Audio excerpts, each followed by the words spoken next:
Greetings. This is my C4 1992 Corvette. Recently rebuilt the LT1 with the LT4 Hot Cam. And after about 3 weeks of the brand new radiator from Advanced Auto Parts, started leaking at the drain spout. It wouldn't seal anymore. So they were kind enough to take it back, and I did some research. Found this company called DeWitts, high performance all aluminum, and this is their radiator. And although it does cost significant, it's made in the United States, it's all aluminum, and the workmanship and the quality so far looks fantastic. I've used some really nice heavy duty aluminum on the mounts, these weldings, the thickness, and also this radiator should have double the cooling capacity, because instead of just one, it has two rows of cooling, 1-inch cooling rows in each of the things here. So this should really help cool. They claim it will double my cooling capacity, and if you've driven an LT1, that's a good thing. This is upside down here, but as you can see, the drain is really nice. It's aimed down. I can't say enough about the quality of this. It's just such a much higher quality than the one that I bought from Advanced Auto Parts. This radiator is what they call a direct fit. See the number here, 11390990A. This is supposed to fit my C4 Corvette without any real modifications or cutting of the radiator housing. And that's true mostly. Now, there are a couple things, let me show you over here, that did have to be changed just slightly. Now, because the radiator is a little bit bigger, it comes with these spacer plates. There's two of them. This is the one for the top. I've already installed the one in the bottom.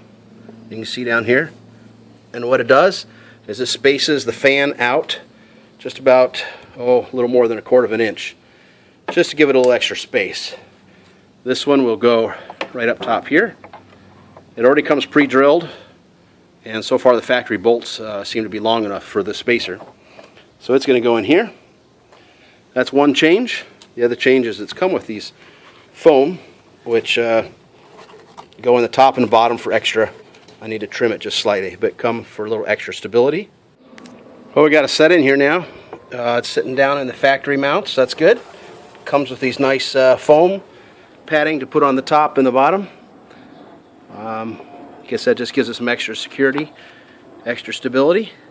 And we're going to go ahead and house this thing together and see how it fits. I got to put the air conditioner part in and close up this clamshell, and then I'll put this spacer unit up here on the fan shroud before I bolt it all together. There you go. Radiator's back in the housing. Remember I told you this is called a direct fit? Well, I don't think it's quite a direct fit. I had to make several adjustments. I had to elongate it here so I could get enough room. And over here, this is called a roto-zip. It was very helpful because I ended up having to trim a lot of plastic off the fan blower assembly so that it wouldn't rub against the radiator. Now maybe I'm being overcautious, but hey, you know, it's an expensive radiator.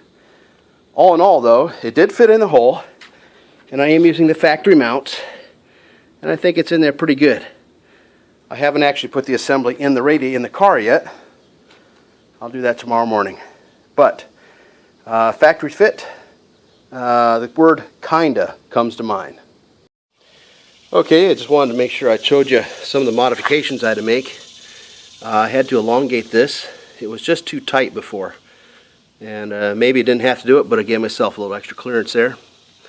The other thing that really surprised me is even though it comes with these spacers here to push the fan housing out, still I felt like General Motors just created these little cavities. I'm not sure what for, maybe to push air through in certain areas. But anyway, they were just riding too close to the radiator, and I felt like vibrations are going to rub up against it, and I didn't really want that. So now we have a good, just under 1/4 of an inch in there. I think that's going to be a lot better. There's even some down there. So there's this piece that comes all the way across. So I had to cut all that down with that roto zip, and I think that's going to be better. But I just didn't like the idea of that rubbing. The other thing it had to do is, kind of hard to tell, but on the sides here, this is part of the fan housing. You'll see that it comes up close to the radiator here. There are a couple areas in the corners and such that I had to take a little material out. Not quite as worried about it rubbing there because that's solid aluminum as opposed to the rose, a little more fragile. But and as you can see, the radiator is sitting in the stock rubber gaskets or holders up there, mounts I guess. Alright, now we're going to try and see if we can't put this thing where it's supposed to go today. Shouldn't be a big deal. It's about 4 mounting bolts and then the hookups. So the coolant tubes and the transmission cooling lines. A couple wiring having to do with the fans and the temperature sensor. But actually not too bad. Particularly when the hood's off the car, it makes this job a lot easier. A lot of people like to shell these things while it's in the car, and I certainly understand that. But for me, the point I was at, considering I hadn't hooked up the air conditioning yet, it was simpler just to take the whole thing out and then shell it out of the car. And actually, I'm glad I did that. That allowed me to cut in and make these extra clearances that I wanted. All installed now.